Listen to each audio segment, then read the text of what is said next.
ただ実際にはインディーという言葉の定義は曖昧なんです。そもそも良いゲームのハードルがどんどん上がっている。良いゲームでも宣伝ができていないから売れない。良いゲームで宣伝もきちんとできているがライバルが多すぎて儲からないというようなことも、よくある話です。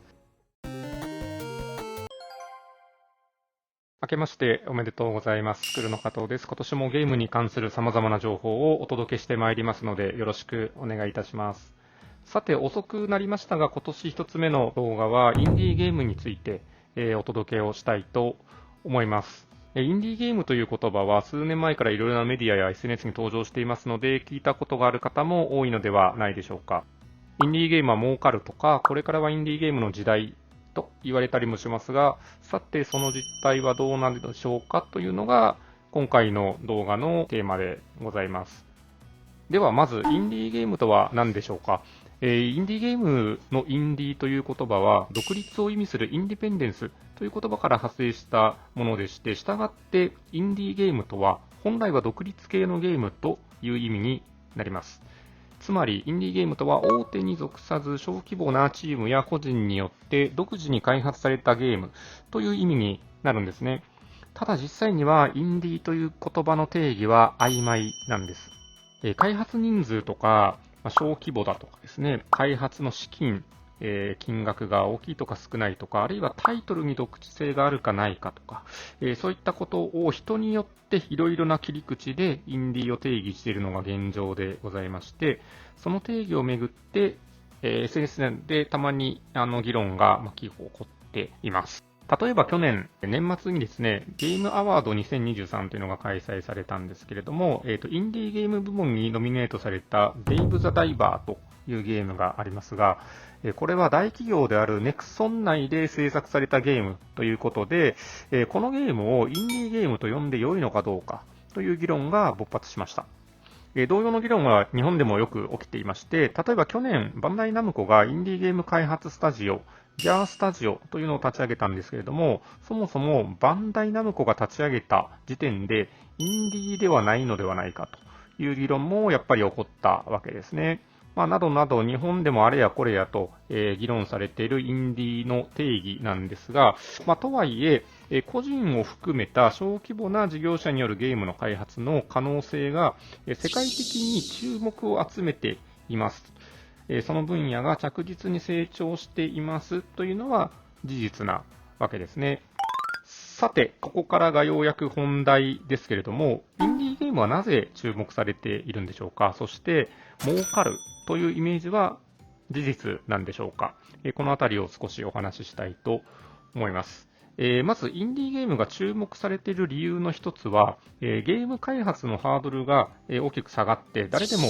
ームの開発者になれるというイメージが定着したことです。Unity や Unreal Engine などの優秀なゲーム開発エンジンが無料で使えるようになり、パソコンとやる気さえあれば子供でもゲームを開発することができるようになりました。ゲームを作って世に出している中学生や高校生も実際にいますよね。ただゲームを一つ作りきるというのはそれなりに苦労が必要で、そんなに簡単ではないんですが、ただ、作るだけなら前よりも、容易になったというのは事実です。そして、インディーゲームが注目されているもう一つの要因ですが、オンラインストアの普及が挙げられます。スマートフォンの App Store や Google Play Store、それからパソコンのゲームプラットフォームである Steam の普及などがありまして、開発したゲームを誰でも世界中に配信することができるようになりました。昔はですね、物理的にゲームソフトを製造して、そしてそれを流通に乗せて、で、販売店に置く必要がありまして、個人や小規模事業者ではとてもゲームを販売するのは無理だったんですけれども、それが今やオンラインストアの普及によってパソコン1台で完結するようになりました。ゲームを作って売るということを誰でもできるようになったわけですね。環境が整っているのであればゲーム開発をして生きていくという人がたくさん出てくるのは必然と言えるでしょう。プレイヤーが多ければレベルも上がるということで、インディーゲームとはいえ高品質なゲームが多く世に出るようになり、裾野が広い分尖ったゲームの数も増えまして、インディーゲームというのはファンにとって奥が深く噛み応えのある分野に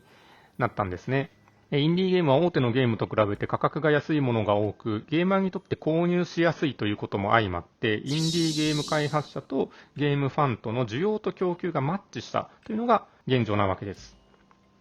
こうなれば、ゲームの開発で成功者が出るのも必然で、私の知り合いには例えばですね、個人開発のゲームで、その収入でフェラーリを買った人もいるほどです。すごいですよね。冒頭のインディーゲームは儲かるというのは事実ということになります。